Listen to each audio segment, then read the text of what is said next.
ഒരു മീൻ കറിയാണ് ഉണ്ടാക്കുന്നത്. അതിന് ഒരു 1/2 കിലോ മീൻ ഞാൻ നുറുക്കിയെടുത്തിട്ടുണ്ട്. ഇനി അതിലേക്ക് ആവശ്യമുള്ളത് കുടംപുളി. ഇത് ഞാൻ നേരത്തെ വെള്ളത്തിലിട്ട് വെച്ചതാണ്. പിന്നെ മഞ്ഞൾപ്പൊടി, മുളക് പൊടി, കറിവേപ്പില, പച്ചമുളക്, വെളുത്തുള്ളി, ഇഞ്ചി, കുറച്ച് ഉലുവ, ഒരു തക്കാളി, ഇത്ര എടുത്തിട്ടുണ്ട്. ഇനി നമ്മളിത് വഴറ്റിയിട്ടാണ് വെക്കണമെങ്കിൽ, അതായത് ഇഞ്ചിയും പച്ചമുളകും വെളുത്തുള്ളി എല്ലാം വഴറ്റിയിട്ടാണ് നമ്മൾ കറി വയ്ക്കുന്നതെങ്കിൽ വലിയൊരു കഷ്ണം ഇഞ്ചിയും കുറച്ചും കൂടി വെളുത്തുള്ളിയും ഉള്ളിയും ഒക്കെ എടുക്കണം. ഞാനിവിടെ അരച്ചിട്ടാണ് വെക്കുന്നത്. അപ്പോൾ അരച്ച് വെക്കുമ്പോൾ എങ്ങനെയാണെന്ന് വിചാരിച്ചാൽ നമ്മൾ വഴറ്റി വെക്കുന്നതിൻ്റെ പകുതി ക്വാണ്ടിറ്റി അരയ്ക്കാനായിട്ട് എടുക്കാവൂ. അതായത് വലിയൊരു കഷ്ണം ഇഞ്ചി, 1 ഇഞ്ച് നീളത്തിലുള്ള ഒരു ഇഞ്ചി എടുക്കുകയാണെങ്കിൽ അതിൻ്റെ പകുതിയാണ് അരയ്ക്കാൻ എടുക്കാൻ പാടുള്ളൂ. അതുപോലെ ഒരു 8 അല്ലി വെളുത്തുള്ളിയൊക്കെ എടുക്കുകയാണെങ്കിൽ 4 അല്ലി വെളുത്തുള്ളി മാത്രമേ അരയ്ക്കാൻ എടുക്കാൻ പാടുള്ളൂ.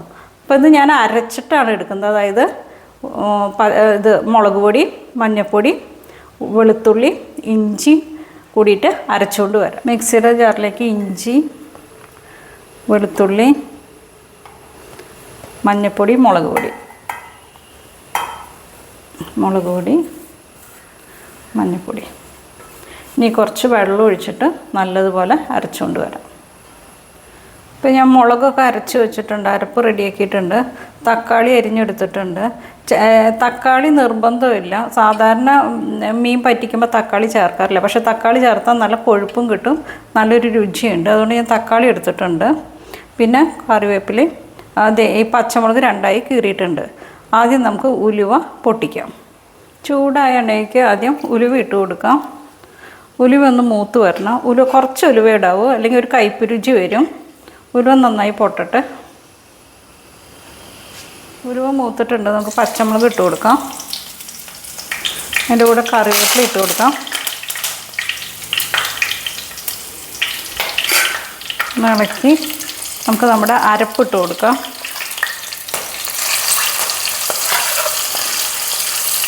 ഈ അരപ്പ് നല്ലോണം മൂക്കണം.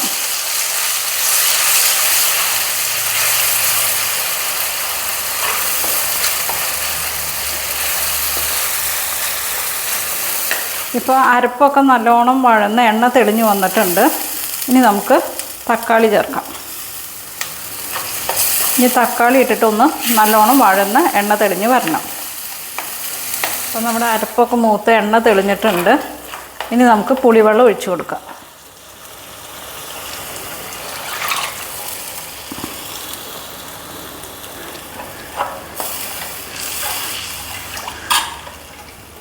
പുളിവെള്ളം ഒഴിച്ചു കൊടുത്തിട്ടുണ്ട്. ഇനി കുറച്ച് വെള്ളം കൂടി വേണം. അപ്പോൾ മിക്സിയിലത്തെ അരപ്പ് കഴുകിയ വെള്ളം കൂടി കുറച്ച് ഒഴിച്ചു കൊടുക്കാം. ഇനി ഉപ്പിട്ട് കൊടുക്കാം.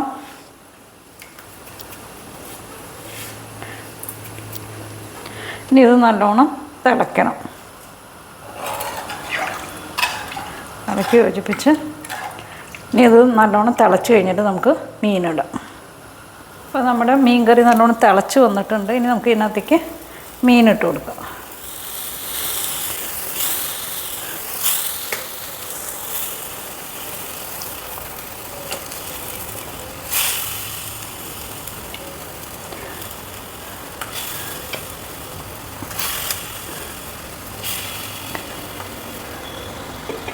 അപ്പം മീനെല്ലാം ഇട്ട് കൊടുത്തു.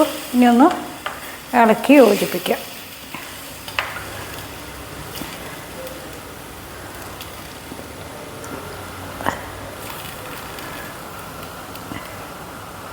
ഇനി ഒന്ന് തിളച്ചതിന് ശേഷം മൂടി വയ്ക്കാം.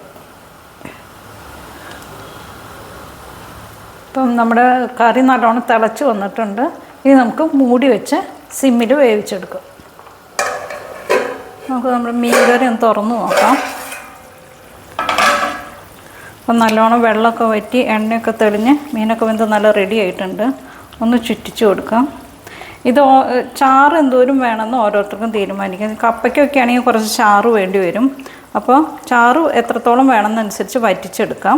പിന്നെ ഒരുപാട് വറ്റിക്കുമ്പോൾ മീൻ പൊടിഞ്ഞു പോകാതെ നോക്കണം. അപ്പോൾ ഞാനിപ്പോൾ ഇത്രയും ചാറിലാണ് എടുത്തിരിക്കുന്നത്. ഇത് നാളേക്കാണെങ്കിൽ കുറച്ചും കൂടി ഒന്ന് വറ്റും. അപ്പോൾ മീൻ കറി റെഡി ആയിട്ടുണ്ട്. മീൻ കറി റെഡി.